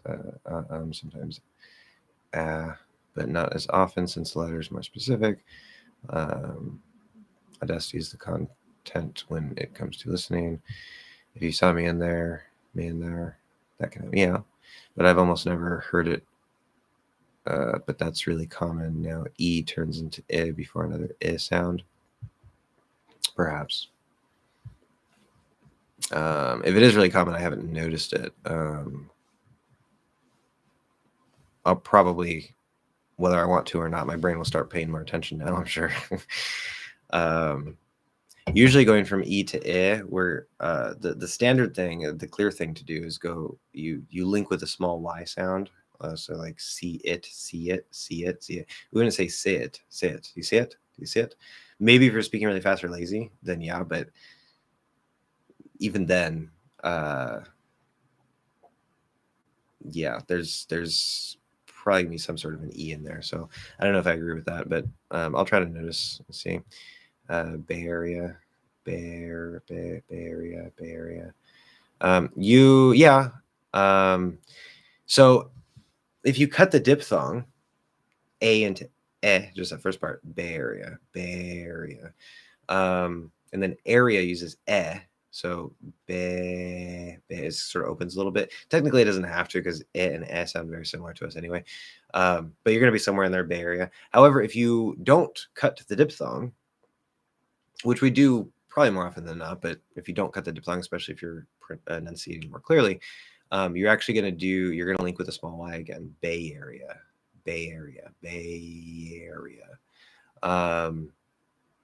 Being.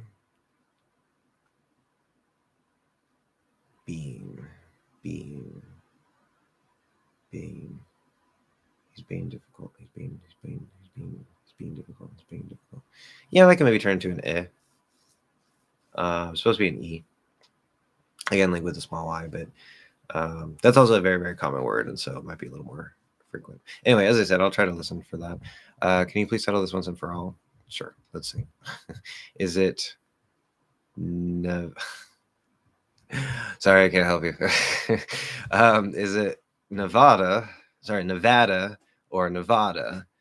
Depends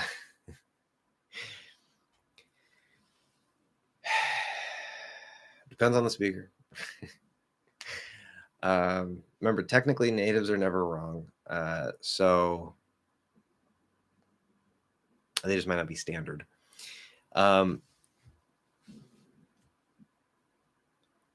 How do I say it? I say Nevada.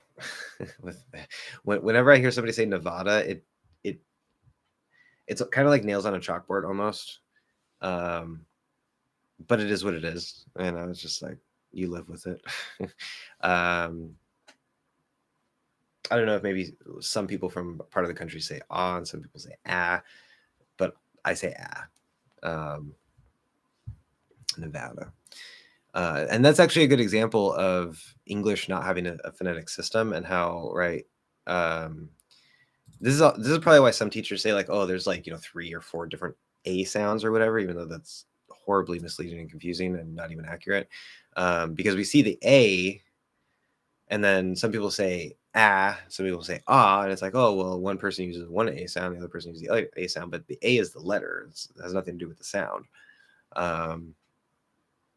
But it's a good example that how the spelling and the sound, like, 2 completely different speakers will say 2 different things, because our spelling system is not phonetic, right? If our spelling system was phonetic, then everybody would say either ah or ah, depending on what letter was used there. So it's a good example of that. And then yeah, I think you forgot the silent H there if you're using my system. But yeah, rad. I mean, we would spell R-A-D normally. Colorado or Colorado. This one, I say raw, Colorado. People who say Colorado sound to me like they are from the Midwest, or maybe from the South, or somewhere else. Not where I'm from, for sure. Or maybe up from New York even. I think my grandma says Colorado. I'm not sure. But anyway, yeah, so I say Nevada, but I say Colorado. Yeah. Slower equals more pronounced. Generally, yes. That's the whole range thing I keep talking about. That's for sure Colorado.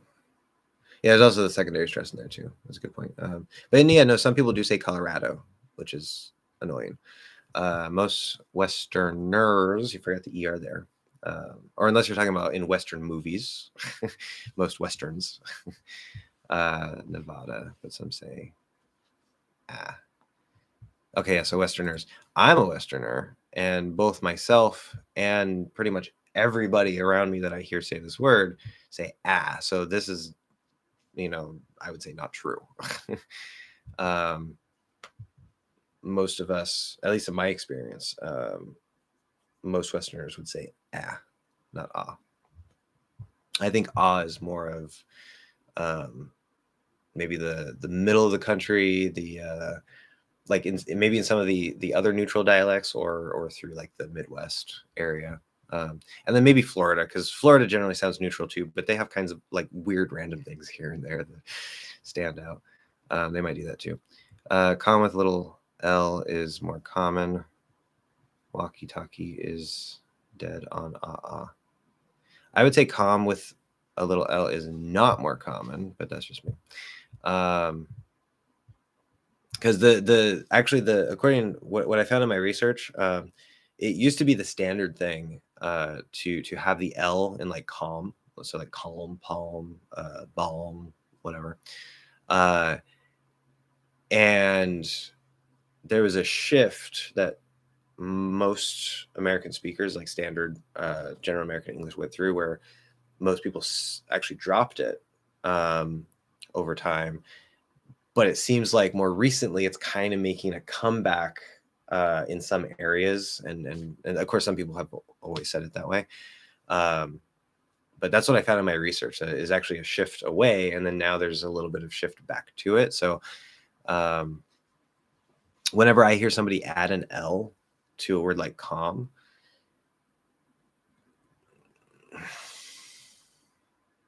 it stands out for sure. Like it definitely stands out. What's more common in, see, like when I say calm, common, calm, common, calm, common, it's exactly the same. What's more common is milk and other ilk words being said, like elk, and some elk combos might be either et or al. No, I would very strongly disagree with that. Milk, selk. That to me sounds like a regional thing. Maybe in some of the other neutral accents, because remember there's more than one. They might do that, but it definitely sounds like a regional thing to me. Like I can't imagine doing that. Russian name, I assume this is A, normal A, who usually comes. Maybe it's not. I can't read Russian. And you wrote in Russian, which I cannot read. I do not understand Russian yet. I'm going to learn it at some point in the future when I want to torture myself, but that is not now. Because Russian has 6 cases, and for anybody who knows what a case is, you know how insane that is. I'm going to Google Translate this. Google Translate English into Russian text. I assume this is a cultural reference to something. But it says, Lena, if you use whom, I will punish you. Maybe that's from like a movie in Russian or something. I don't even know. What the hell? But approved. Yeah. Funny. May even be like a reference to like 50 Shades or something. I don't know. I never saw it or read it. But anyway, whatever it is. I collected a couple of weird names and would appreciate it greatly if you could say these for me. We got about, 10 minutes left, guys. So let's hope I can get to the end here. I'm a little behind. I'm going to try to fit all this in. So if you can cut the questions now, that would be great. So we can end more or less on time. Okay, I collected blah, blah, blah, blah, blah. Okay, and tell me what vowel you use and what you stress. Oh God. Some of these I have to guess, right? Because again, we do not have a phonetic script. So what I naturally want to do for the first one, it would be Kamoon. Maybe it's Kamoon. I don't know. That also sounds fine, but I would want to say Kamoon. The second one, either Xian, trying to make it sound kind of Chinese, I guess, with the A, but Xian or Xian. Or I might do like Xian. I don't know if it's supposed to be a sh or a s, or maybe like Xian, like a KS. I have no idea. I just kind of pick one of those and hope I'm right. And I'll probably be wrong on all of them. Kalia, maybe Kalia, but I want to say Kalia. Tinos, maybe Tynos, and I naturally most want to go to Tinos.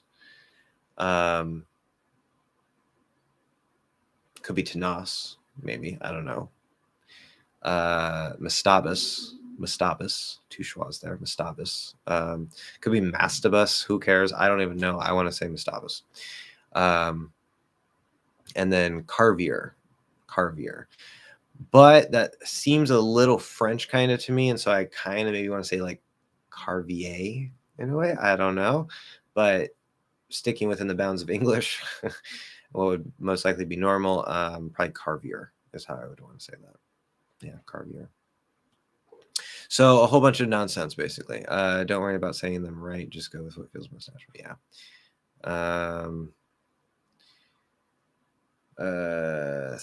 Thank you. Now I feel bad. You had to type all that. I know, right? I wouldn't take the time to do that. There's so either a dozen ways or dozens of ways. So we probably just missed the A there, typo. There's a dozen ways of saying these. Yeah, exactly. You're welcome, Shun Shun. Farm and tube teachers. Okay. Probably talking about earlier when I was talking about other teachers. Thank you so much. It was a little complicated, I have to say. Yeah, I know it can be complicated. I try to make it simple. Sometimes I fail, but it makes sense. As long as it makes sense, that's good. Besides, I recorded that part to review it later. Perfect. I speak from the chest. The only real thing it did is that I don't sound nasal. That's the only difference. Yeah, I think the reason why, or like a big reason why teachers are saying speak from the chest, it's not because English speakers do that necessarily. Like as I said before, I feel most of my vibrations from here.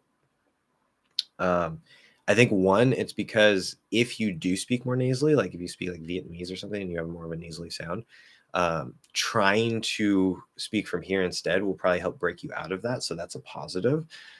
Plus also the vocal tract is a bit lower, but that's because of the tongue.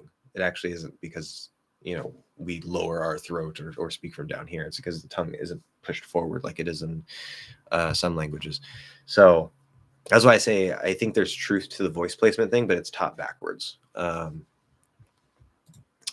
Anyway, gotta go. Thanks, no problem. If you're already gone, you're already gone. Sorry, I didn't get to say goodbye, but yes, thank you for coming. Just back to the time stamp and the vid. Have a good one. Screen recorded. Yeah, whatever works. Now she has, her own personal copy. That's fine. Someone has to be the controversial figure of use of the English teachers, and your approach is by far the most effective and based in real life, 100%. Well, thank you. Yes. I mean, I don't know.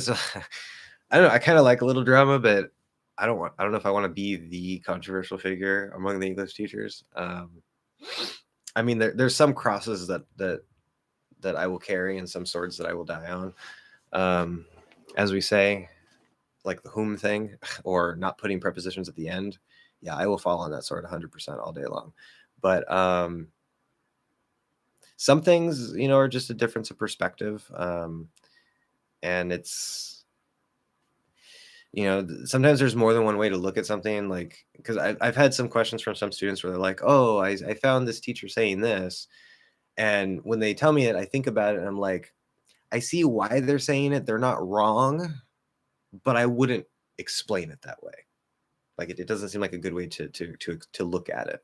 And so a lot of the time, I think like say with like this whole like mouth posture, voice placement thing, minus is speaking from the chest. I think that part's garbage. But I think a lot of the times there's like two teachers might be looking at it from two different perspectives. And so it's not that like one is wrong. And I try to be mindful of that. And I don't want to say like, oh, these teachers are wrong, because I don't think they're completely wrong for sure. I'm looking at it differently, right? And there's some things I do think are probably wrong. I disagree with some details, but at the end of the day, that's what it is. Which, by the way, guys, I actually got, so this might happen next month. I got invited. I don't know if he cares if I mention this. I'm sure he probably doesn't. But we saw in here a couple times Fluent American. And he recently reached out to me through my email, asking if I want to do a collab on his channel, which is the first request I've gotten for a YouTube collab, which is fantastic. We're both pretty small channels, and so obviously it'd be mutually beneficial. But because I know he talks about like the speaking from the chest and the voice placement stuff, and when he first reached out to me, in my response, I was like, yeah, well, I'm interested, but I'm making this video right now, and you might want to check that first. And he said like, oh yeah, it'd be great for people to see different perspectives and whatever. So I try to be open, also not just be like, oh, this teacher's wrong, right? When it comes to certain grammar points, like I'm just gonna say like, no, if they tell you to use whom, they're wrong, like just straight up. But things like this I think are a little more nuanced and complicated. And I mean, especially Rachel's English, like obviously she's very experienced, she knows what she's talking about, but I don't agree with everything she says. And I think that's perfectly fine. That doesn't mean necessarily that I'm wrong or that she's wrong. Maybe we're both wrong. Maybe we're both right. Who knows? We're just looking at it differently.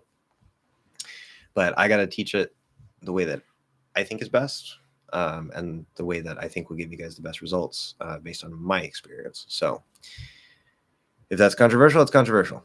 It's easy to mean that way. Good. Revenue clipping, I guess. You know who the grinder is from the Skype crew? Yeah. I definitely do. Hey, what is tongue position for the dark L? What is tongue position for the dark L? I notice that I'm lifting my tongue up and getting the same quality, but some people teach to bring the tongue down. Okay, we're almost out of time here. This might take me a second, but I think I'm close enough. Except people added more questions. No more questions. No more questions. I'm noting the last question, or the last thing that random character said. That is the last thing, because I'm going to have to go here. So I'm going to try to tie this up. There's so much, guys. I don't want to leave you hanging. Okay, so welcome, A. I have a lesson for that. If you haven't seen the lesson, go watch that. Come back if you still have questions. I don't call it the dark L, okay? Because light and dark have almost no meaning whatsoever, and it's confusing. Before I really attached them to my concepts, full L consonant and half L vowel, I would constantly get them confused because I was like, well, why is one dark and one is the other? It didn't make any sense to me. So I call it the half L vowel sound because it is really more of a vowel sound. It's L as a vowel, just like and is a vowel and a consonant. It's the same sound. The only difference between the half L, or what it's called the half L, and the full L, which is called the light L usually. So full L, light L, half L, dark L. The full L makes contact. Okay. The exact placement doesn't really matter. It could be on your teeth. It could not be on your teeth. It doesn't matter. But you want to be touching. You want to be making contact. Now, the half L, you cannot touch. As soon as you touch, it's a full L. Okay. There's a range. The half L is using the back of the tongue. Again, go watch the lesson for all the details. It kind of feels like you don't want to push your tongue back because we need the space back here. But it's going to sort of bunch up in the back, and it kind of feels like you're trying to push the front and the middle of your tongue into the back of your tongue, kind of. Now, the tip, it doesn't really matter what the tip is. If it's low, that's fine. It could just kind of sit at the bottom of your mouth. There's no problem with that. If you raise it, that's fine, okay? You can raise it all the way up towards the top, as long as you have this good shape here, right? But don't touch. As long as you're not touching, it is a dark L or a half L vowel sound, okay? But as soon as you touch, it turns into the full L or the light L. So again, go watch the lessons on that if you haven't already. I can talk more about that next time if you have questions. Dark L can be either touching the top of the teeth or just floating in your mouth like a bell. No, dark L will not touch. Dark L will not touch. If we're talking about hair, that's possible. But yeah, I think that's what you're talking about. You're definitely not going to touch the front teeth for sure. My name is Carlos. Carlos from Brazil. Welcome. Gotta get that sort of, Latin kind of feel to it. Carlos learning languages. Very cool. Very cool. Well, welcome, Carlos. Unfortunately, you got here towards the end here. So we have to tie this up, but welcome to the gang. Yeah. Stress syllables are definitely E, like see it. No, it's okay. I see. Yeah, because it's stress. Yeah, that might be why. Thanks. It's my first time here. Well, welcome for sure. I'm learning the language. It's very interesting the way Josh explains the language. Thank you. I get that a lot. It seems to be why people like me. Feel free to ask anything and feel at home. At home. I know he's doing his best. Yes, thank you, Random. I really do not know what to ask. He speaks very fast. For me, it's very difficult. Okay.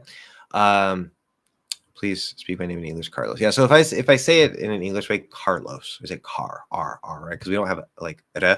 I know Brazilian, depending on like there's variations in the dialect and like Brazilian Portuguese and then Portuguese, and there's like northern Brazil and southern Brazil, and there's all this kind of stuff. And I know you have like a re and a and I don't know.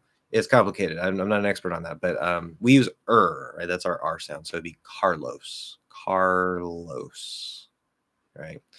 We have that O, not O, not like Carlos, Carlos, Carlos, Carlos. Anyway, yeah, you can come back with questions next time. That's perfectly fine. We're pretty much out of time here anyway.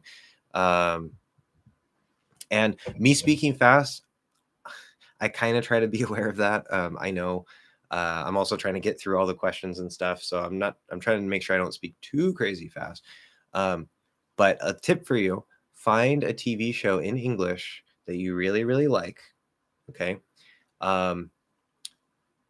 That has multiple seasons, at least 3 seasons. Use subtitles in English or in Portuguese if you have to, but use subtitles for the first season only, and then watch the rest of the show, all the other seasons with no subtitles. Just listen and watch. And at the end of that, your listening will improve. It's pretty much guaranteed. Okay, that's like the big listening hack. Just do that. Especially if you can watch at least one episode every day, preferably more, but yes, it will help a lot. Can you pronounce Brazilian as Brazilian? He's Brazilian. Yeah. It'll probably come out that way. If I think about it consciously, it's like, but yeah, it is probably fine. It's getting kind of lazy, but it's possible. I wouldn't intentionally say it that way, especially if you're speaking more clearly. No, you don't want to say Brazilian. Like that sounds weird. When you say cannot instead of can't, what's the impression you're going for? And do you pronounce cannot as cannot, or cannot? This is my last question for today. So any of those are possible. It doesn't matter. It could even be cannot. It doesn't matter really. When I uncontract, when I say cannot, sometimes it can just come out that way. It's always possible that it can come out that way. More often than not, we contract. So what's the effect that we get if we contract most of the time by default, right? Not just informally, just that's how the language works. We contract most of the time. If we don't contract, the effect we're going for is to usually make it sound stronger or make it sound clearer. In the context of this live stream, I am aware that you guys are learning English. And I do still speak generally pretty naturally, right? You guys know I'm not speaking super slowly and super clearly all the time. But because of that, I do probably enunciate a little bit more on average than I normally would, just like talking to a friend. And that also includes, not all the time, but maybe uncontracting things that would contract a little more often than not. So there's a little bit of an effect there that it might just be because I know you guys are English learners. But in real life, and also still here as well, like if I really want to emphasize you, like if I say instead of don't use whom, if I say do not use whom, I'm making it stronger, right? I'm uncontracting, emphasizing the not. That's all part of emphasis. It's a standard thing. So any particular time I say cannot on the live stream, who knows if it's because I'm subconsciously enunciating a little more or because I'm emphasizing. If I add up more stress to it, I'm definitely emphasizing. Like, you cannot do that. Very natural. So it just depends. Do all and I'll sound the same? When, yeah, you can pronounce I'll exactly the same as all. I do it all the time. When, anytime, it doesn't matter, as long as you're not clearly enunciating, right? That's always the special area. So if you say I'll do it tomorrow and you say I'll do it tomorrow, even then, I mean, I guess it's okay. But you probably want to say I, because that's where we are. But it's so common to say I'll is all. Like, it sounds okay if you're slowing down and emphasizing like that. But pretty much anytime you can do that. Now, they don't sound the same, but they can sound the same. Brazilian, yes, good catch, random with the kin, usually emphasis, also very nice, yes. Do wheel, pull, you'll, and full sound the same? Nope, absolutely not. Wheel is E, L-colored E. It can reduce to I, will. So it'd be like, I will go, W-I-L-L. It can sound exactly the same, there's no problem. Perhaps you can reduce it to more of like a schwa sound, but because there's the L, you could just do half L, like we'll do it. It's like when it's like reduced and really not spoken clearly. Pull, so then it would then sound the same. Yes, but that's not like the normal default way to say wheel. Definitely not the clear way to say it. Pull, you'll, full, those all sound the same. Yes. They're just half L's. Or if you go off the dictionary, it's an plus ol, but that doesn't make any sense. Would you ever emphasize the first syllable by any chance? Yes. There are cases for that, like I cannot and will not do that. Right. So it's like the can and the will. That's a good example of when we might emphasize the first. Usually it's going to be the not. Wheel, yeah, wheel, WHEEL. That's stressed, so it's less likely. But if I say grab the wheel, it can still reduce. It's weird. Sometimes stress words can reduce, even though they're not supposed to. But it's 1:38. I'm over time, guys. I gotta finish this up. Okay, can the first syllable in the word parents be slightly nasalized? Parents. Maybe, but I would avoid it. Can be with an ooh, like put. Okay, it can. I feel like you do an and for can, but I don't think you can even stress the first syllable in the word cannot. Okay. Can you say I'd even what? Oh, I'd even go. So it's not I even go. That wouldn't be right. Like if you completely ignore that D, no. But if you do sort of like a held D, I'd even. So we get that little nasal plosive there. I'd even go. Then yes, perfectly fine. Collab time, crash course time. Yeah. Solar has the O diphthong, well, the O sound into a full L. Yeah, so the general guideline is if the L is at the start of a syllable, it's a full L. Okay. But Americans break that rule all the time. Okay. In the case of roller, it's actually at the end of the ul, at the end of roll, and we're adding the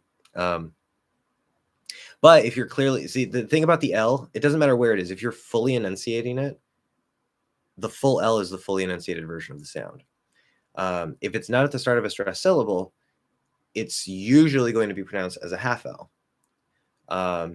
But Americans like to just break the rules anyway, and more often than not, we'll just use the half L. So you can say solar, or you can say solar. So you're just going from ol to solar.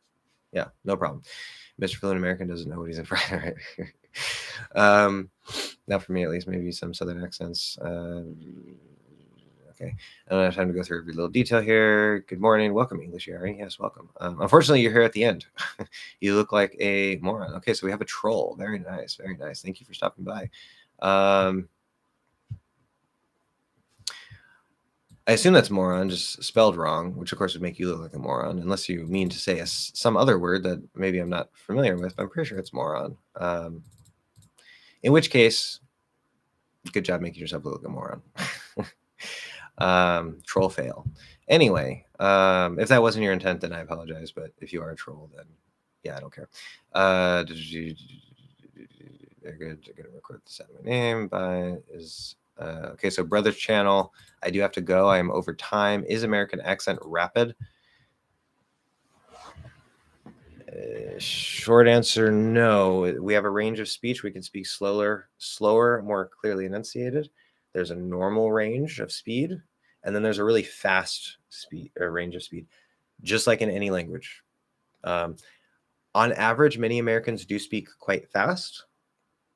But you compare that to, say, Spanish from Spain, and they're at least 2 times faster than we are. So yes and no. Okay, good. So thank you guys very much. Next week, we'll still be here Thursday. I'm going to see about moving my Sunday stuff to Thursday so that I can move the live stream to Sunday. So after next week, hopefully, We will be able to do the live stream on Sundays moving forward, but I will keep you posted on that next week, and we'll see what's going on. So thank you, and see you next Thursday at 11:30 my time, Los Angeles, San Diego, but yeah. Okay, bye-bye.